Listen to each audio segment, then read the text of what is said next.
situations. Staying positive, I think people don't realize it takes work. People quit when they don't know why they're doing it. I just didn't think anybody would ever hire me because I thought my talent was just riding a skateboard. So I just always had it in my head that if I wanted to go do something, I just had to do it myself. Ho ho! How you doing, man? Doing well. How are you? I'm great. Listen, I like starting these now with either take us on a quick tour or show me something in your space that you've got a story on. That you can tell us a quick personal story. We just got into this house. We've been here only 6 months. I'm trying to think of what I would have that has a story to it. How about what's behind you? It's like a fingerprint. What's that painting? Oh yeah, my wife got me this. It's God's fingerprint. So it's a bunch of verses from the Bible that make a fingerprint. Wow. Yeah, that's pretty cool, right? But look, on my wall, right? Like this is how new we are. I don't even have pictures yet in anything, you know? You got empty frames, dude. Yeah, so we're not all the way in yet. We've been 6 months. We should be fully set, but we're not. I love it, man. Well, last time we connected was about 1.5 years ago. We put the video on YouTube. It's got 60-something thousand views. And I love you moving from kind of professional athlete into successful entrepreneur because a lot of people don't make that transition super well. What's the update? Past 1.5 years, how's it been going? How's Commune Capital? Okay. Where's Mikey Taylor, the entrepreneur, at these days?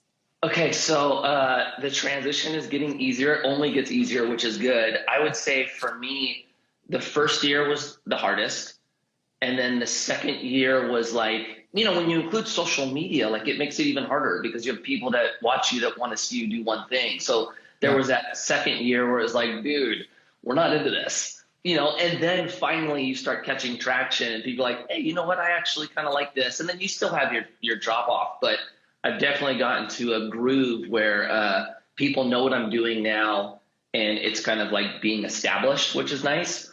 And then as far as the company goes, dude, transition through this. We had to move fully digital, had to change the experience from people looking at apartments. It was more on the management side, but you no longer walk units. It's all done virtually. So small change ups, and then we'll see big picture what changes as far as, economy goes and what that looks like for real estate. But all in all, it's been good. I mean, it's exciting and interesting times, to say the least, right?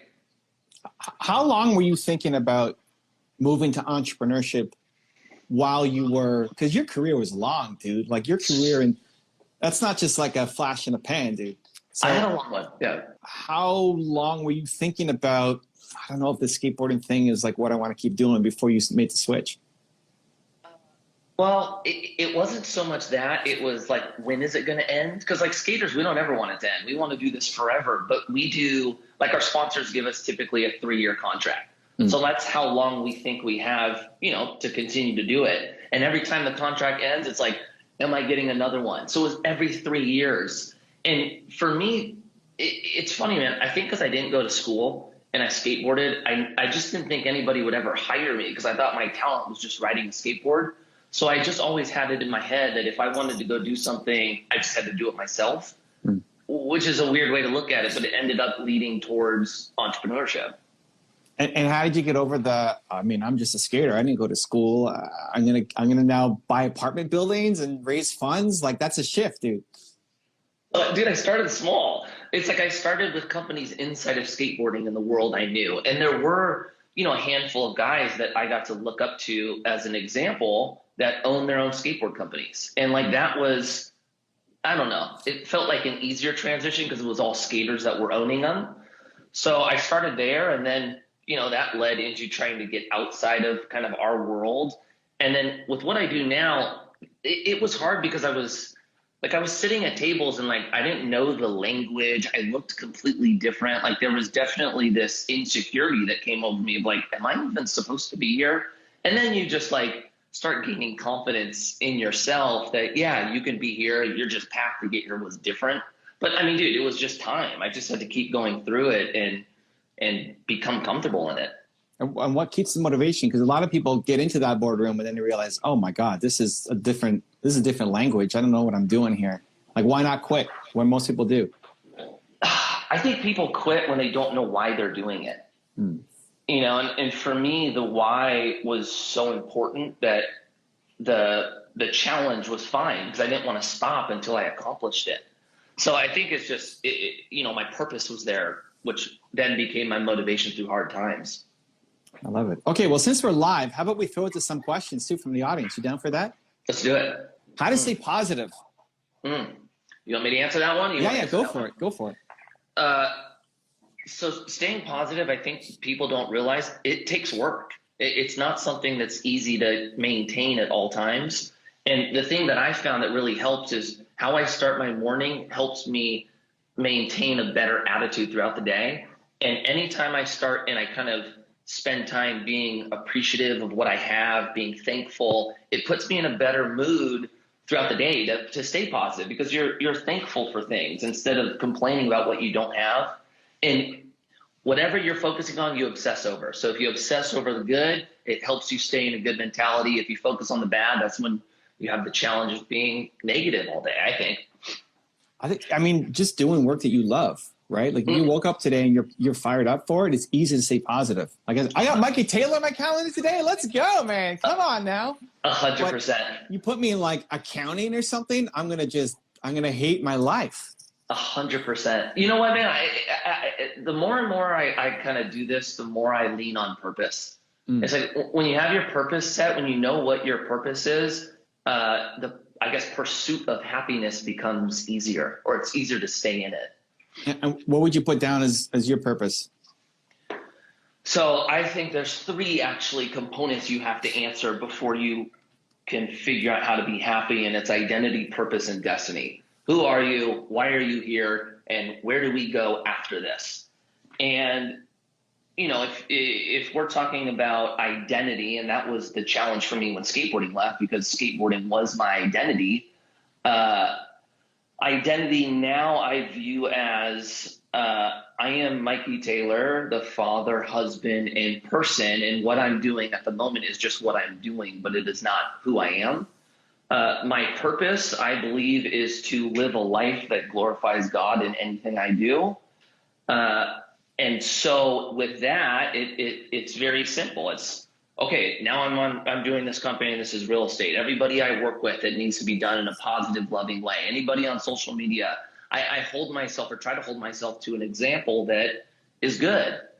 And so in that, even through tough times, it makes it easy, I guess, for me to go, okay, this sucks. I want to be pissed off. I want to act bad. Well, how is my response? Is that going to glorify God? And if it's not, then that's probably not the response. And then that actually ends up putting me in more of a happy mentality or happy mood. So the thumbprint behind you is a good reminder of the purpose. Super good reminder, 100%. Because I struggle with that. I mean, when skateboarding ended, I felt like I lost everything, identity, purpose, all. Yeah. And that was the most miserable I've ever been in my life. And so even with all the techniques of trying to be happy, I couldn't be happy. So I had to like fall back on the principles of like, what am I doing here? What am I supposed to do here?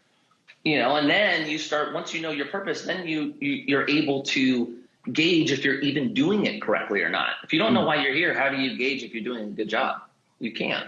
Next one popping up. I want to be an entrepreneur, but don't know what I should pick as my niche. Any suggestions? That's a good question. So for me, I am more of a passion person. Like I can't get into things I don't like. So I try to find things that I'm interested in and then figure out a way to build something around that. I think that just came from skateboarding. But with that said, because I'm like that, I don't know how to master, I'm going to go do this and then figure out how to like it. I have to wait for it to hit me. And there's kind of some challenge in that. But I think actually could be able to answer that better than me. It's not even that far off, dude. Like I think you make the big decisions with your heart and the small ones with your head. Like I think a lot of people are just too looking at how do I go make money? And if you don't love the thing, you're going to get crushed. Yeah, I like that. Well said. Right? Like if you're going up against people who love the thing, like if skateboarding's a strategy because it's hot and you're going to go up against Mikey Taylor and people who like loved it, right? Or getting the real estate and Mikey Taylor loves it and you just think it's a strategy. And all the due diligence and all the research that you're putting in to find the deals and the amount of hours to actually find a good opportunity, right? You're just going to get crushed if you don't love it. It's a really good point. And like, look, starting a company is brutal. It is not easy. It is so hard. It's exhausting. It's challenging. And if you, it's like the question you asked earlier. If you don't love it, you're gonna be broke. You're not gonna, not in a monetary standpoint. You're just gonna be broken down. It's like you won't be able to fight through the times where it feels like the walls are closing in unless you love what you're trying to do. So I think that's a phenomenal answer. Yeah, I mean, you gotta love it first, and then you have to tie it to how can you bring value to other people. That's right, 100%. Right? 100%. That's how you start winning. So it's more than like what business trying to start right now. I mean, you gotta actually love it. How do you recover from a painful situation? That's a good question. Physically or mentally, or both? I don't know. Take it where you want. Go mentally, because physically we kind of know. The mental ones are the hard ones. So this is the encouragement to it. When you go through a painful situation, you're being challenged. I think we automatically try to stay away from pain because we think pain equals something bad. But pain is good for us because we recognize what our limits are, or that we can actually take our limits to a further place. So in any painful situation, I look at it as a time to improve. And then every time I've gone through those situations on the other end, I've actually come out better. So in hard times, I just focus on what's going to happen, not the feeling I have right now. But it's not easy. I think it depends on what you're dealing with. But I guess simply put, time heals everything. So just hang on to where you're going to go after the initial moment. I think service too, right? Like if whatever you've struggled with, you could then help other people through. And your purpose comes from your pain. So if you could think about, hey, I'm going to get through this in a couple of years or 5 years or 6 months or whatever, and then I'm going to make sure nobody else has to deal with this same emotional trauma, right? I think of Candace Lightner. You know Candace Lightner? No. She started, so she was a real estate agent, mother of like 3 kids, single mom, real estate agent. And then her 13-year-old daughter got hit by a drunk driver and like died on the spot, like was flown, feet forward, and just died. And she became so enraged. They caught the driver, and the police said, he's done this before. He was drunk. He's not going to, the laws aren't in our side, and he's probably going to walk again. And she got so pissed that she started Mothers Against Drunk Driving. So she took that like crazy pain of losing a child to a drunk driver and knowing that he was going to walk to then make a blessing out of it. Yeah, like I don't want any other mom to have to face the same thing that I struggled with and launch Mothers Against Drunk Driving, right? So like that pain can define you in a negative way for most people, or for some in a positive way to say like nobody else, like through service, nobody else now will have to suffer the same way that I suffered. That's well said. I love that. That's really well said. Is it easy to balance work life and family life? Oh, the new dad here in the house. He's welcome. We didn't say congratulations too, by the way. Thank you. I appreciate that. So for me, it is incredibly hard. It is really, really hard. It's one of my wife and my biggest struggles is I am an obsessive personality. And when I do things, it consumes me. And that is not a good quality when it comes to having a wife or a husband. So for me, I just have to really, really, really work on it. I have to set reminders, and it's hard. I wish I had an answer for you on how to make it simple, but for me, it's not. It's an everyday struggle. The only good I found in making the situation better is putting time on the calendar to spend with my wife and with my kids. So just making it, I guess, schedule for me. But no, it is so hard for me. I don't know how it is for you, Evan, but it is hard for me. Here's the thing, like we tend to schedule our business stuff, but we don't schedule our other stuff, our personal stuff, our relationship stuff. So I schedule stuff in too, and I treat it as important as, like, if I'm going to cancel on my wife on something, it's like I'm canceling on this to say, hey, Mike, you can't do it. Like, you treat it as important. One of the things my wife and I did is we try to figure out how can we have fun every morning. So instead of just like wake up and be productive, what would make it fun every morning? So we'll do a 10-minute meditation together and then go outside and take the dogs and just have fun. Like, that's 9:30 every morning. We're doing that before I come in and start doing interviews and everything else. Because it was just bang, bang, bang. And like weekends and evenings we'd have together, but how can we start the day doing something fun? So yeah, I agree. I mean, how old is your little guy now? Our little guy is about 3.5 months. Our middle is 5. Our oldest is 8. Yeah. And when you start having kids, it gets even harder to spend time with your wife or husband. So what we're on, which really helps, is we do a weekly date. So every week we go on a date and just have like alone time with us. But yeah, man, that's a struggle of mine, 100%. You schedule it in. It's the same thing. Like Friday night, I end at 5. Whatever I'm doing, to sit down at the table and have dinner with my wife. So I will say this, that's been one huge blessing for us through the whole COVID thing, is kind of reestablishing the importance of all of us eating together at the dinner table. That's been huge. And so that one's one that I don't think we're going to let go after this. Of like, guys, every night we're all here, we're going to eat, no phones, conversation. That's been a big plus for us. What else are you going to not let go of? I mean, obviously you want to be around people and get back out to it, but. Oh man. Let's see. I'll probably work from home a little bit more than I used to. I was in the office pretty much 5 days a week unless I was out meeting with people. I'll probably switch it up and go 3 days here, 2 days at the office, just because I do like the idea of still being able to see the kids while I'm working and stuff like that. I'll hang on to that. We'll do the dinner time. And what I would like to hang on to is, like, I don't know if anyone else is watching this has experienced this, but through lockdown, dude, we are spending way less money. Like, there are so many things that we are not doing. And, kind of that's been a plus. But my concern is once, this thing opens up, I love going out. Like, dude, we love going out to dinner. We love seeing people, and that adds up. So we'll see if there's a new balance we can create there. Cool, man. Well, I remember even between when we had our chat last year or a year and a half ago, you were in your car, like between meetings, and just pulled over because it was time and you didn't make it back on time. When I talked to you last, I was in the middle of a capital raise, and it was like, it was going from person to person to person, and I didn't get home for our thing. I remember I stopped in the parking lot. I'm like, hey, I'm so sorry. I'm sitting in my car. Yeah. He's hustling. Yeah, hustling the that's entrepreneur. right. I love it. How to get excitement back to your life? Oh, man. Okay. I think if you're not excited, you're maybe not challenging yourself the way you should.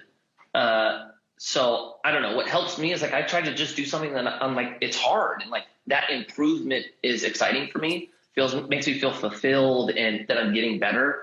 So, it doesn't have to necessarily be in business. Just pick something that's just insane, set a goal, and then work at your goal. And I think that will help bring excitement. I think just trying stuff, just say yes. Well, yeah, 100%. Put yourself in uncomfortable situations. But like, I think people expect to be great the first time up, and then they're not great, and then they quit. Anybody who doesn't golf, try golfing. It's so hard that if you want a good challenge, man, that's one for sure. Just expect to suck and just go have fun with it and see. Like, I think it's like going on a date and expecting to get married after the first date. Like, the goal is, do I want to have a second date? So you get an idea, you try it, expect to suck, and just see, did it give you the excitement you were looking for? If yeah, go do it again. And if